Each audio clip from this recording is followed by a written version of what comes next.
प्रणाम महाराज जी। जी। महाराज जी, धर्म बड़ा होता है या प्राणी बड़ा होता है? अगर धर्म बड़ा होता है तो महाराज जी किसी धर्म में ऐसा नहीं है कि किसी को सताएं। ऐसे बांग्लादेश में अपने हिंदू भाई को जिंदा जलाया गया है महाराज जी। ऐसा किसी भी धर्म में नहीं होता है महाराज जी। तो महाराज जी, धर्म बड़ा होता है या प्राणी बड़ा होता है? बहुत सुंदर, आप पूछिए, आपका भी जवाब देता हूं मैं। श्री राधे राधे महाराज जी। जी। महाराज जी, मैं संगीत का विद्यार्थी हूँ। मेरा प्रश्न आपसे ये है कि संगीत के माध्यम से भगवान को कैसे प्राप्त किया जाए, और क्या संगीत के माध्यम से भगवान को प्राप्त करना सुलभ हो जाता है? जी, बड़ा तो मनुष्य ही है। मनुष्य के लिए ही धर्म बना है, धर्म के लिए मनुष्य नहीं बना है। ये तो ऐसी बात हो गई कि संविधान बड़ा है कि आदमी बड़ा है। आदमी के लिए संविधान बना है, संविधान के लिए आदमी नहीं बना है। अब दूसरी बात यह है कि बांग्लादेश में जो घटनाएं हो रही हैं उसके पहले अफगानिस्तान में हो चुकी हैं, पाकिस्तान में हो चुकी हैं। ये तो अब उसी की एक कड़ी है, आगे बढ़ रहा है।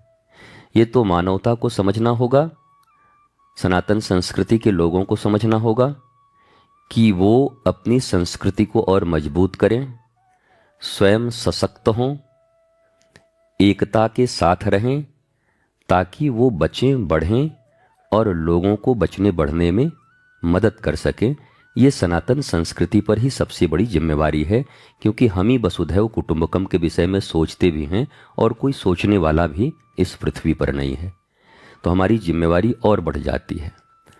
और किसी को जिंदा जलाया जा रहा है तो ये अच्छा कैसे हो सकता है? कौन इसको अच्छा कहेगा? किसी को भी। किसी मानव को जिंदा जला देना कैसे अच्छा होगा? किसी का बलात्कार करना कैसे अच्छा होगा? किसी को लूट लेना कैसे अच्छा होगा? तो ये अधर्म, पापाचरण सतयुग में नहीं था, ऐसी बात तो नहीं है। त्रेता में नहीं था, ऐसी बात तो नहीं है। भगवान कृष्ण जब हैं तब भी तो हो रहा था, आज कलयुग में भी हो रहा है।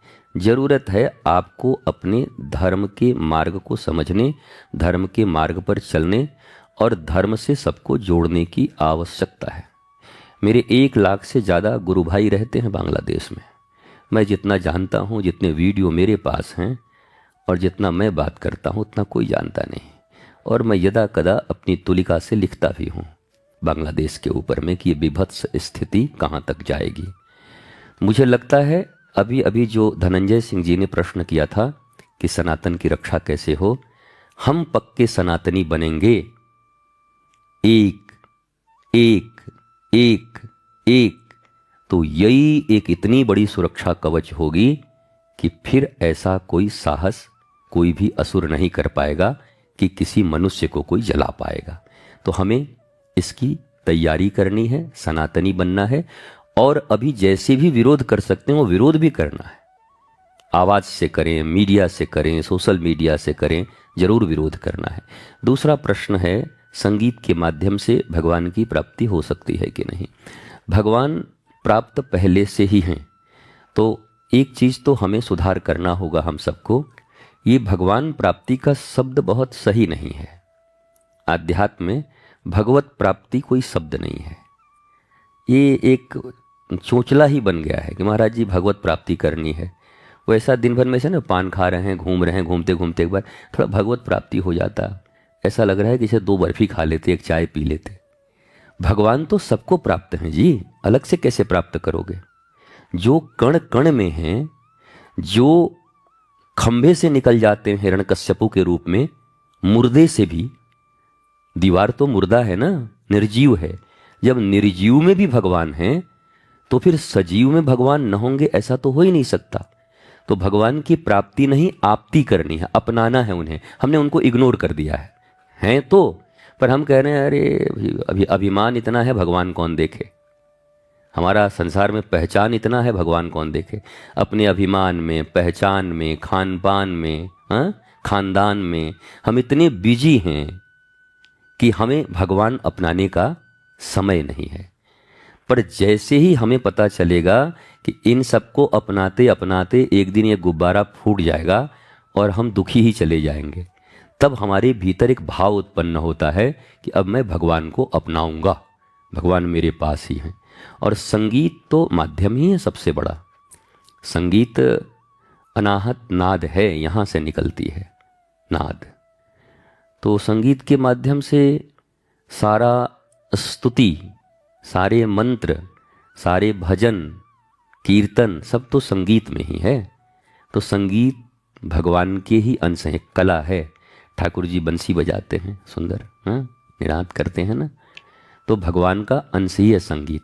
संगीत के माध्यम से भगवान को अपनाया जा सकता है, अपना बनाया जा सकता है।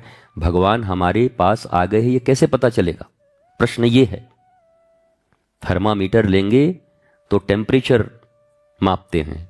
धर्मामीटर है आपके पास कि धर्म हम कर रहे हैं कि नहीं? हम सोच रहे हैं कि धर्मामीटर बनाएं, थर्मामीटर के बदले में, कि हम कितने धार्मिक हैं ये पता चल जाए धर्मामीटर से हमको। तो धर्मामीटर क्या होता है?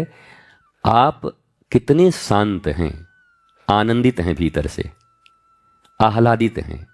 नहीं, उससे जलन, वहाँ से तकलीफ, वो हमारा काम बिगाड़ दिया, इसको तो हम कूट देंगे, हम इससे बदला लेंगे, हमारा दिमाग ठीक नहीं चल रहा है, क्या हमारे ऊपर ही भगवान पड़े हुए हैं, हम कब बड़े होंगे? ये बेचैनियाँ जिनके भीतर में हैं, उनका धर्मामीटर ये बता रहा है कि अभी धर्म का ध भी आपके भीतर में नहीं है, आध्यात्म का अ भी नहीं है। पर जीवन जिनका शांत है, आनंदित है, आह्लादित है, जो प्राप्त है वही पर्याप्त है, इस भाव से जीते हैं, नहीं तो सर्वत्र दुख व्याप्त है। तो हम धर्मामीटर हमने लगा दिया है, हम धर्म के मार्ग पर चल रहे हैं।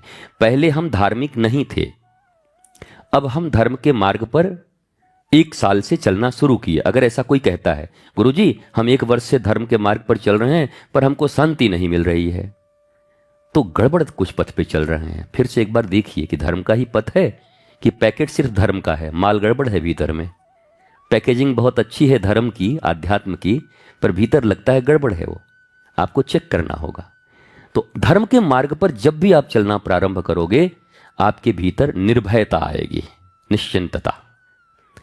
जिनके जीवन में भय है, हर पल भय है, फ्यूचर का भय, छूट जाने का भय, मिट जाने का भय, वो धोखा दे देने का भय, ये भय है, वो आध्यात्मिक नहीं है। उनको भगवान की सत्ता पर विश्वास नहीं है। निश्चिंतता का भाव जैसे जैसे बढ़ता जाए, चाह गई चिंता गई, मनुआ भई बेपरवाह, जिनको कछु नहीं चाहिए वही साहन के साह, उनको ही शहंशाह कहते हैं।